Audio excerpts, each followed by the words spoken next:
Hello, बहुत ही आदर मान और सम्मान के योग्य आज इस देश के लाखों करोड़ों युवाओं के लिए संघर्षरत हमारे नौजवान युवा साथी भाई अभिजीत जी, हमारे आदरणीय सोनम वांगचुक जी, जो हमारे लिए इस उम्र में भूख हड़ताल पर बैठे हैं, हम उनको प्रणाम करते हैं और हम निश्चित रूप से उनके आशीर्वाद पर चल करके ये जो इस देश में आज केवल शुरुआत है। इस भाई अभिजीत ने कुछ दिन पहले इस देश में एक व्यक्ति ने, जो कि सुप्रीम पद पर बैठा हुआ व्यक्ति है, जब इस देश में पुलिस सरकार व्यवस्था जब फेल हो जाती है तो हम केवल और केवल न्यायालय की तरफ जाते हैं अपनी आस और उम्मीद लेकर के। लेकिन वहां बैठे हुए एक व्यक्ति ने हम बेरोजगार युवकों को कॉकरोच की संज्ञा देने का काम किया था और उस वक्त हमारे इस भाई अभिजीत दीपके ने उस कॉकरोच शब्द को हजारों नहीं लाखों करोड़ों युवाओं को जोड़ने का काम किया और जिसकी बदौलत सत्ता पक्ष के लोगों ने भयभीत होकर के न केवल जो लोग सड़कों पर उतरे उनको और जिन लोगों ने प्रोटेस्ट में चाहे सोशल साइट के माध्यम से या किसी को ज्ञापन के माध्यम से इस प्रोटेस्ट का हिस्सा बना, उनके अकाउंट्स बैन किए। हम पिछले दिनों जब भाई दिल्ली आए थे विदेश से, उस दिन जब हम खापों के किसान संगठनों के प्रधान हम भाई का स्वागत करने के लिए आ रहे थे तो हम लोगों को घर के ऊपर नजरबंद करने का काम किया। ये इस बात को दर्शाता है कि वर्तमान की सरकार जो तानाशाह प्रवृत्ति में आस्था रखती है, आज इस देश के लाखों करोड़ों युवाओं से भयभीत है, घबराहट में है। बड़ी शर्मनाक और हैरानी की बात है दोस्तों, इस देश में कोई भी एक ऐसा एग्जाम नहीं रहा जो एग्जाम लीक ना हुआ हो, जिससे इस देश के हजारों करोड़ों लाखों युवाओं का भविष्य अंधकार में ना गया हो, जिसकी वजह से हमारे नौजवान साथियों ने, स्टूडेंटों ने आत्महत्या करने का काम ना किया हो।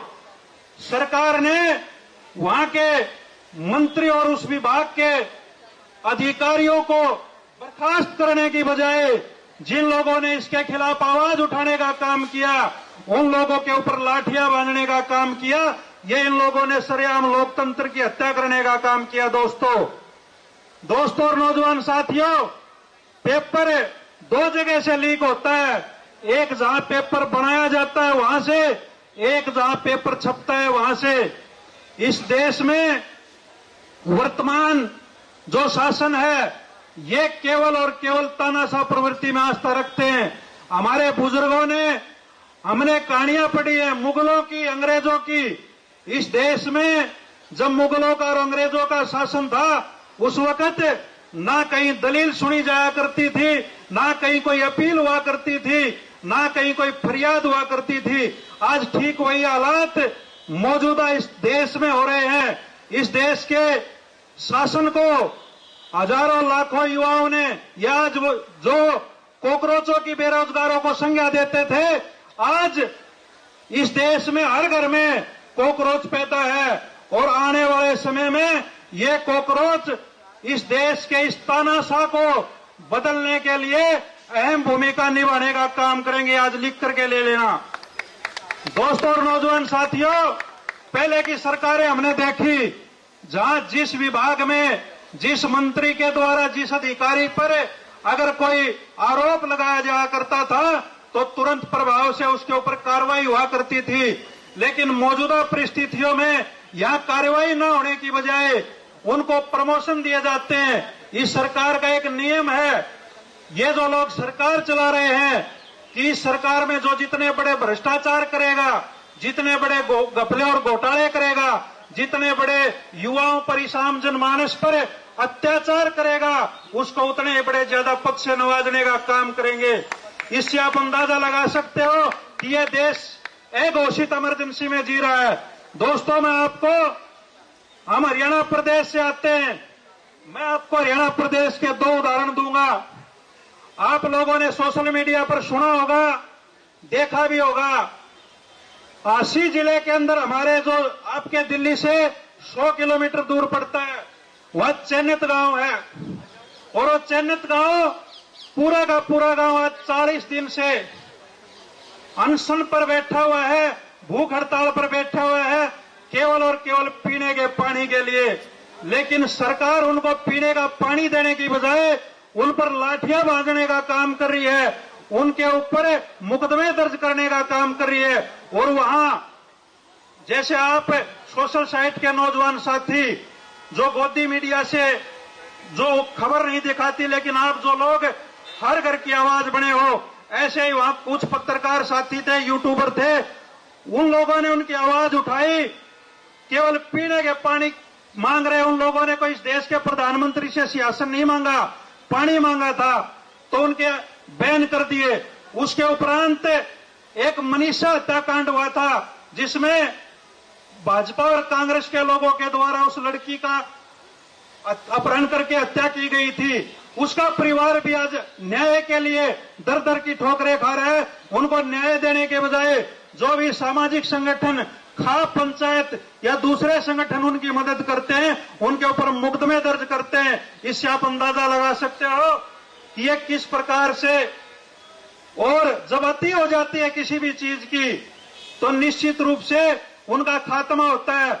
मैं तो भाई अभिजीत दीपके और इनके पूरी की पूरी टीम को, और आज जो जंतर मंतर पर अपने हक और अधिकारों के लिए जो आवाज उठा रहे नवयुवक साथियों, एक बात कहना चाहता हूं, वो दिन दूर नहीं, ये जो जुल्मी लोग हैं, जो भ्रष्टाचारी लोग हैं, अत्याचारी लोग हैं, इनकी अगर खात्मे की वजह कोई बनेगा तो आज ये सटेज बनेगा, जंतर मंतर, और यदि इस देश का कॉकरोच इनके खात्मे की आवाज बनेगा। हम पूर्ण रूप से भाई अभिजीत को न केवल समर्थन देते हैं, बल्कि इनकी आवाज को आगे और मजबूती प्रदान करने का काम करेंगे।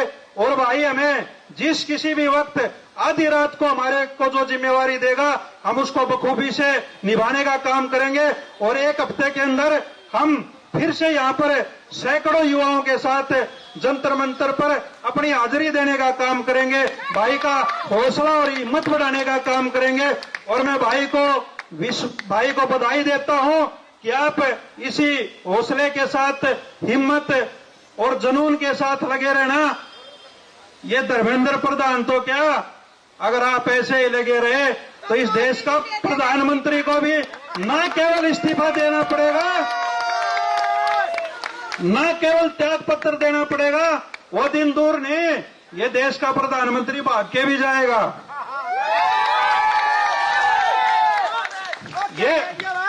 ये तो इतना जालिम प्रवृत्ति का इंसान है, ये सत्ता के बगैर नहीं रह सकता, और ये सत्ता ऐसे नहीं छोड़ेगा। आपको अधिकार मांगने के लिए, हमें अधिकार मांगने के लिए संघर्ष करना पड़ता है। अधिकार मांगे नहीं जाया करते, अधिकार छीने जाया करते। और अधिकार छीनने के लिए किसी तोप, तलवार, तोप, बंदूक की ताकत नहीं। लोकतंत्र में हर 18 वर्ष के बालिग को वोट का अधिकार है। हम अपने मताधिकार से अपना मनचाहा प्रत्याशी चुन सकते हैं। और ठीक जब इस देश में चुनाव होंगे, मैं तो ये कहता हूं, इस देश में मध्यावधि चुनाव होंगे, और जब चुनाव होंगे तो लोकतंत्र की उस ताकत, आप अपना वोट से इसके खिलाफ वोट का बटन दबा करके इसको मार देना। ये इसके मारने का एक ही कारण है, वोट का बटन दबा देना, ये अपने आप मर जाएगा। इतना कायर और बुज़दिल इंसान भी है ये। इसलिए दोस्तों, हम भाई का फिर समर्थन करते हैं, विश्वास, भरोसा दिलाते हैं कि जो जिम्मेवारी भाई अभिजीत हमारे को देगा, उस पर हम खरा उतरने का काम करेंगे। और भाई को हमने जो ये पगड़ी से सम्मानित किया, ये हमारे हरियाणा प्रदेश की सभ्यता और संस्कृति की प्रतीक है। ये पगड़ी खापों की भी प्रतीक है और हरी है। तो ये हरियाली किसान की समृद्धि और खुशहाली से भी प्रतीक है। हम भाई का सम्मान करते हैं कि आप हमारे लिए इसी प्रकार से लड़ते रहना, आप हमारे साथ आगे खड़े रहना, आपकी पीठ पर कभी वार नहीं होने देंगे, ये हम आपको विश्वास दिलाते हैं। बहुत बहुत धन्यवाद। जय हिंद, वंदे मातरम, जय भारत।